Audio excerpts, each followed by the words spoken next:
башкарып келатышат. Алар да Покаман деп кетти. Ошол эле 5 партия башкарат.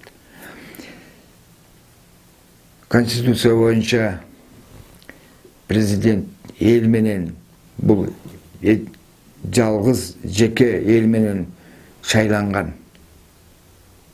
президент. Жоркеничте отургандарды эл шайлаган эмес. Эл партияларга добушун берген. А партиялар делегация кылып, делегат кылып жөнөтүшкөн тияка мандат берип. Ошол себептен кээ бир депутаттар ачык эле айтып атпайбы элге. Сен мени шайлаган менен бар партиядан сурап бар деп.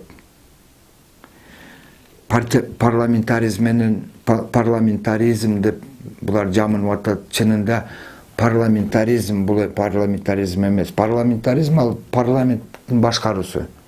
А кандай сапатта түзүлөт парламент? Ал башка маселе. Парламентаризмге эч кандай тиешеси жок. Элдин уадасын берип элге, элдин добушун алып жоопкерчилик менен келеби? Жоксу жанагындай партиялык список менен келеби? Партиялык список менен келген ал жоопкерчиликсиздик. Элдин бетме-бет бир мандаттуу шайлоодо өтсө, албетте ал жоопкерчилик пайда болот, жаралат. Президенттин аракети чоң эле болуп атат. Бирок конституция жагынан, тияк бягынан баары буулуп калган.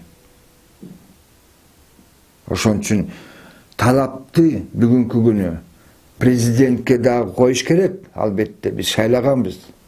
Айтыңыз, элге айтыңыз, жоопко тартыңыз силерди деп.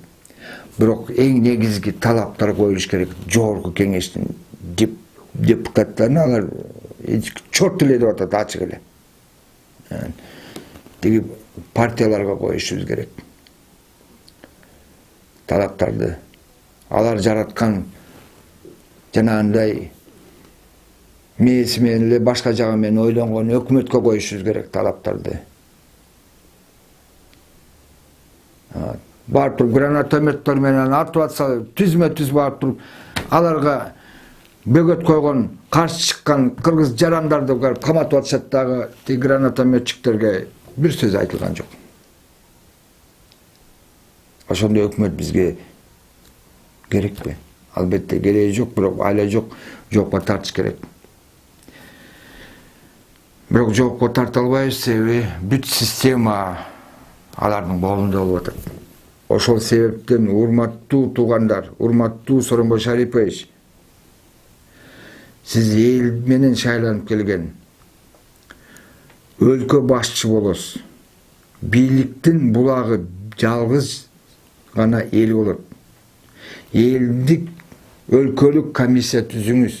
Бүт инвентаризация кылып жоопко тартыш керек. Күнөөлүүлөрдү, элдин байлыгын элге кайтарыш керек, элдин укугун элге кайтарыш керек. Мунун баары жараткан Кудайыбыз берген.